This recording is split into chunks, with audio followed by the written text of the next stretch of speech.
নমস্কাৰ আপোনালোক সকলোকে জেডি নিউজৰ অন্য এটা ভিডিঅ'লৈ স্বাগতম জনাইছো। আজি হৈছে 11 জুন। অসমৰ লগতে ভাৰতৰ বিভিন্ন প্ৰান্তৰ পৰা কেইবাটাও গুৰুত্বপূৰ্ণ খবৰ যুগুত কৰা হৈছে। তাৰে ভিতৰত প্ৰথমটো খবৰেই হৈছে এটা অত্যন্ত গুৰুত্বপূৰ্ণ খবৰ, কিয়নো আগন্তুক 30 দিনৰ ভিতৰত বনাঞ্চলৰ ভূমি এৰি যাব লাগিব বেদখলকাৰীয়ে। ইতিমধ্যে এই বিষয়টোক লৈ গুৱাহাটী হাইকোৰ্টে কঠোৰ নিৰ্দেশনা জাৰি কৰা দেখিবলৈ পোৱা গৈছে। আৰু এই সন্দৰ্ভত সবিশেষ জনাম ফুল স্ক্ৰীনৰ জৰিয়তে। পুনৰ জনাইছো, আগন্তুক 30 দিনৰ ভিতৰত বনাঞ্চলৰ ভূমি এৰি যাব লাগিব বেদখলকাৰীয়ে। ইতিমধ্যে গুৱাহাটী হাইকোৰ্টে আগবঢ়াইছে এক বৃহৎ ৰায়দান। সংৰক্ষিত বনাঞ্চলৰ ভূমি এৰি নিদিলে কঠোৰ ব্যৱস্থা লোৱা হ'ব বুলিও এক প্ৰকাৰ হুংকাৰ প্ৰদান গুৱাহাটী হাইকোৰ্টৰ। আৰক্ষী প্ৰশাসন, বন বিভাগ আৰু ৰাজ্য চৰকাৰলৈ ইতিমধ্যে কঠোৰ নিৰ্দেশ আগবঢ়াইছে গুৱাহাটী হাইকোৰ্টে। আৰু বেদখলকাৰীৰ বিৰুদ্ধে যেনেকৈ হওক এইবাৰ ৰাজ্যত লোৱা হ'ব কঠোৰতকৈও কঠোৰ ব্যৱস্থা। আগন্তুক 30 দিনৰ ভিতৰত বনাঞ্চলৰ ভূমি এৰি যাব লাগিব বেদখলকাৰীয়ে। বেদখলকাৰীক সকাহ দিবলৈ ইতিমধ্যে যিহেতু অস্বীকাৰ কৰিছে গুৱাহাটী উচ্চ ন্যায়ালয়ে, আৰু সা সম্পত্তি আঁতৰাই নিবলৈ 30 দিনৰ সময়সীমা ইতিমধ্যে যিহেতু বান্ধি দিয়া হৈছে বেদখলকাৰীক।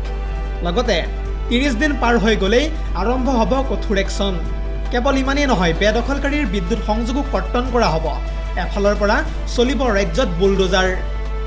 আধাৰ কাৰ্ড, ভোটাৰ কাৰ্ডে বনাঞ্চলত বসবাস কৰিবলৈ যিহেতু অনুমতি নিদিয়ে, লগতে বিদ্যুৎ সংযোগ, পঞ্চায়তৰ প্ৰমাণপত্ৰও বনাঞ্চলত থকাৰ অনুমতি কেতিয়াও প্ৰদান নকৰে। ইয়াৰ লগতে সংৰক্ষিত বনাঞ্চলৰ মাটিত থকাৰ কাৰোৰে যিহেতু অধিকাৰ নাই, সকলো বেদখলকাৰীক উচ্ছেদ কৰাটো হৈছে চৰকাৰৰ এক সাংবিধানিক দায়িত্ব। লগতে যিহেতু সংৰক্ষিত বনাঞ্চলৰ মাটিৰ কোনেও পট্টা দিব নোৱাৰে, বনাঞ্চলৰ ভিতৰত থকা সকলো বেদখলকাৰীক উচ্ছেদ কৰা হ'ব কিছুদিনৰ পিছতেই। 30 দিনৰ ভিতৰত বনাঞ্চলৰ ভূমি এৰি যাব লাগিব বেদখলকাৰীয়ে। এয়া হৈছে গুৱাহাটী হাইকোৰ্টৰ এক বৃহৎ ৰায়দান। আজিৰ আমাৰ পৰৱৰ্তী খবৰটো হৈছে আন এটা বহুতেই বেছি গুৰুত্বপূৰ্ণ খবৰ, কিয়নো ৰাজ্যৰ ৰাজধানীত এইবাৰ এটা দুৰ্ধৰ্ষ ম্যায় সংঘটিত কৰিলে জঘন্য কাণ্ড। তথ্য অনুসৰি ৰাজধানীৰ মাজমজিয়াত এটা দুৰ্ধৰ্ষ ম্যায় এগৰাকী যুৱতীক অপহৰণ কৰি নি নিৰ্জন ঠাইত ধৰ্ষণ কৰাৰ চেষ্টা চলাইছে বুলি জানিব পৰা গৈছে। পুনৰ জনাইছো, ৰাজ্যৰ ৰাজধানীতে ম্যায় কৰিছে এক জঘন্য কাণ্ড। যুৱতীক অপহৰণ কৰি ধৰ্ষণ কৰাৰ চেষ্টা চলাইছে এটা দুৰ্ধৰ্ষ ম্যায়। অটোত উঠাই নিৰ্জন ঠাইলৈ নি কুকাণ্ড কৰাৰো চেষ্টা কৰিছে এগৰাকী মিয়া যুৱকে। ৰাজ্যৰ হৃদপিণ্ড স্বৰূপ দিছপুৰতে মানুহৰ হুছেইনে কৰিছে এক জঘন্য কাণ্ড। তথ্য অনুসৰি ডাউনটাউনৰ নভোটেল হোটেলৰ সমীপৰ পৰা উঠাই নিয়া হৈছিল অটোখনত সেইগৰাকী যুৱতীক, আৰু তাৰ পাছতেই ইতিমধ্যে আৰক্ষীয়ে অভিযান চলাই গ্ৰেপ্তাৰ কৰিছে মিয়া মানুহক। লগতে জব্দ কৰা হৈছে মানুহৰ AS01TC 5416 নম্বৰৰ অটোখন। পৰৱৰ্তী খবৰটো হৈছে হজৰত মহম্মদৰ বিৰুদ্ধে বিৰূপ মন্তব্য কৰি বিপদত পৰিছে এতিয়া হিৰেন হিন্দু। হিৰেন হিন্দুৰ উপৰিও আৰু কোন কোন বিপদত পৰিবলৈ গৈ আছে সবিশেষ জনাম ফুল স্ক্ৰীনৰ জৰিয়তে। পুনৰ জনাইছো, হজৰত মহম্মদক অপমান কৰি এইবাৰ বিপদত পৰিছে হিৰেন হিন্দু। হিৰেন হিন্দুসহ বিপদত পৰিব এইবাৰ ৰাতুল কলিতা আৰু ৰূপা কলিতাও। সামাজিক মাধ্যমত তিনিটাকৈ বিশেষ ফেচবুক একাউণ্টৰ পৰা আপলোড কৰা হৈছিল বিস্ফোৰক পোষ্ট। আৰু এই ঘটনাটোৰ সন্দৰ্ভত কঠোৰ স্থিতি গ্ৰহণ কৰিছে ইতিমধ্যে উলেমা কাউন্সিলে। উলেমা কাউন্সিলে ইতিমধ্যে বিশ্বনাথ সদৰ থানাত এই তিনিওজন ব্যক্তিৰ বিৰুদ্ধে দাখিল কৰিছে এজাহাৰ। দৰ্শকসকল, আৰু বহুতো গুৰুত্বপূৰ্ণ খবৰ আছে। যদিহে আপুনি এতিয়ালৈকে এই ভিডিঅ'টোত লাইক কৰা নাই তেন্তে এতিয়াই লাইক কৰি দিয়ক। আৰু এনেধৰণৰ খবৰসমূহ সদায় পাই থাকিবৰ কাৰণে চেনেলটো ছাবস্ক্ৰাইব কৰি কাষতে থকা বেল আইকনটো প্ৰেছ কৰি ৰাখিব।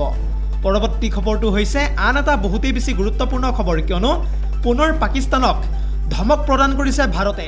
ভাৰতৰ ফালৰ পৰা স্পষ্ট ৰূপত পাকিস্তানক উদ্দেশ্যি কৈ দিয়া হৈছে যে জম্মু কাশ্মীৰ সদায় ভাৰতৰ অবিচ্ছেদ্য অংগ, গতিকে পাকিস্তানে বেছি চতুৰালি নকৰিব। আৰু এই সন্দৰ্ভত ইয়াৰ উপৰিও আৰু ভাৰতৰ ফালৰ পৰা কি কি মন্তব্য কৰা হৈছে সবিশেষ তথ্য চাওঁ আহক। পুনৰ জনাইছো, ৰাষ্ট্ৰসংঘৰ মজিয়াত পাকিস্তানক তুলাধুনা এইবাৰ ভাৰতৰ। আফগানিস্তানৰ পৰিস্থিতিৰ সম্পৰ্কত ৰাষ্ট্ৰসংঘত যিহেতু আলোচনা হোৱাৰ সময়তে ভাৰতে ধমক প্ৰদান কৰিছে পাকিস্তানক। ভাৰতৰ স্থায়ী প্ৰতিনিধিৰ পি হৰিছৰ কঠোৰ সমালোচনাৰ সন্মুখীন হৈছে এইবাৰ পাকিস্তান। আফগানিস্তানক পাকিস্তানে চলোৱা গণহত্যাক এক প্ৰকাৰ তীব্ৰভাৱে গৰিহণা প্ৰদান কৰিছে হৰিছে। 2026 চনৰ প্ৰথম 3 মাহত আফগানিস্তানত যেহেতু 372 জনকৈ সাধাৰণ নাগৰিকৰ মৃত্যু হৈছে। কেৱল ইমানেই নহয়, আফগানিস্তান ভূমি আবদ্ধ দেশ বুলিও এক প্ৰকাৰ উল্লেখ কৰি পাকিস্তানে বাণিজ্য বন্ধ কৰাৰো অভিযোগ উত্থাপন কৰিছে ভাৰতে। আফগানিস্তানৰ সামগ্ৰী নিষিদ্ধ কৰি পাকিস্তানে আন্তঃৰাষ্ট্ৰীয় বাণিজ্য নিয়ম আৰু ৰাষ্ট্ৰসংঘৰ চনত উলংঘাও কৰিছে। আফগানিস্তানৰ বিপদৰ সময়ত ভাৰতে দেখুৱাইছে যিহেতু মানৱীয়তা। 2021 চনৰ পৰা প্ৰায় 50,000 টন ঘেঁহু, 420 টন ঔষধ আৰু ভেকচিন লগতে 40,000 লিটাৰ কীটনাশক ঔষধ প্ৰেৰণ কৰিছে ভাৰতে। যিহেতু পাকিস্তানে প্ৰায়ে বিভিন্ন আন্তঃৰাষ্ট্ৰীয় মঞ্চত ভাৰত বিৰোধী প্ৰচাৰ চলাবলৈ চেষ্টা চলাই আহিছে আৰু বৰ্তমান পাকিস্তান সুৰক্ষা পৰিষদৰ এজন অস্থায়ী সদস্য হিচাপে আছে। হয়তো 2026 বৰ্ষৰ শেষৰ পিনে এওঁলোকৰ এই কাৰ্যকাল সমাপ্ত হ'ব আৰু পাকিস্তানে জম্মু কাশ্মীৰক লৈ কৰা অনাহুত মন্তব্যৰ তীব্ৰভাৱে প্ৰত্যুত্তৰ দিয়ে এনেদৰে ভাৰতৰ এজন স্থায়ী প্ৰতিনিধিয়ে। কেৱল ইমানেই নহয়, হৰিছে ইতিমধ্যে স্পষ্ট ৰূপত কৈ দিছে যে সুৰক্ষা পৰিষদৰ সদস্য পদ লাভ কৰাটো এক ডাঙৰ দায়িত্ব। এয়া কোনো দেশৰ আভ্যন্তৰীণ বিষয়ত মিছা অপপ্ৰচাৰ চলোৱাৰ ঠাই নহয়। লগতে এয়া কোনো আপোনালোকৰ দেশৰ বিভাজনকাৰী ৰাজনীতিৰ খেলপথাৰো নহয়। ৰাষ্ট্ৰসংঘৰ মজিয়াত পাকিস্তানক এনেদৰে এতিয়া তুলাধুনা প্ৰদান কৰিছে ভাৰতে। পৰৱৰ্তী খবৰটো হৈছে আন এটা বহুতেই বেছি গুৰুত্বপূৰ্ণ খবৰ, কিয়নো এইবাৰ ৰাজ্যত সংঘটিত হৈছে এক নৃশংস হত্যাকাণ্ড। এইবাৰ স্বামীয়ে নহয়, নিজ পত্নীয়ে নৃশংসভাৱে হত্যা কৰিলে স্বামীক। আৰু এই ঘটনাটো ক'ত আৰু কেতিয়া কেনেকৈ সংঘটিত হৈছে সবিশেষ জনাম ফুল স্ক্ৰীনৰ জৰিয়তে। পুনৰ জনাইছোঁ, ৰাজ্যত এইবাৰ সংঘটিত হৈছে মানৱ সমাজক জোকাৰি যোৱা এক অতি ভয়াৱহ কাণ্ড। পত্নীয়ে নৃশংসভাৱে এইবাৰ হত্যা কৰিলে স্বামীক। পত্নীৰ আক্ৰমণত থিতাতে মৃত্যু হৈছে সঞ্জীৱ যাদৱ নামৰ এজন লোকৰ। দীৰ্ঘদিনে জানিব পৰা মতে পতি পত্নীৰ মাজত হৈ আছিল দুৰ্বাদল কাজিয়া আৰু পাৰিবাৰিক কণ্ডলৰ বাবে এই ভয়ংকৰ কাণ্ডটো সংঘটিত হোৱাৰ সন্দেহ প্ৰকাশ কৰিছে ইতিমধ্যে স্থানীয় লোকসকলে। লগতে পত্নী তথা বগীমণি যাদৱক অভিযান চলাই গ্ৰেপ্তাৰ কৰিছে আৰক্ষীয়ে। আৰু এই ঘটনাটো সংঘটিত হৈছে যোৰহাট জিলাৰ পুলিবৰ বাঁহফলা গাঁৱত। পৰৱৰ্তী খবৰটো হৈছে কেইটিমান মুহূৰ্তৰ পূৰ্বে মন্ত্ৰী তথা অশোক সিংঘালে জেহাদক লৈ কেইবাটাও গুৰুত্বপূৰ্ণ মন্তব্য কৰিছে।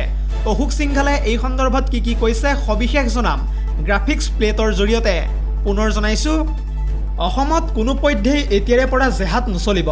মা কামাখ্যা আৰু গুৰুজনাৰ পবিত্ৰ ভূমিত জেহাদ নচলিব এতিয়াৰে পৰা। জেহাদ বোলা চৰিত্ৰটো যিহেতু মানি ল'ব নোৱাৰোঁ আমি।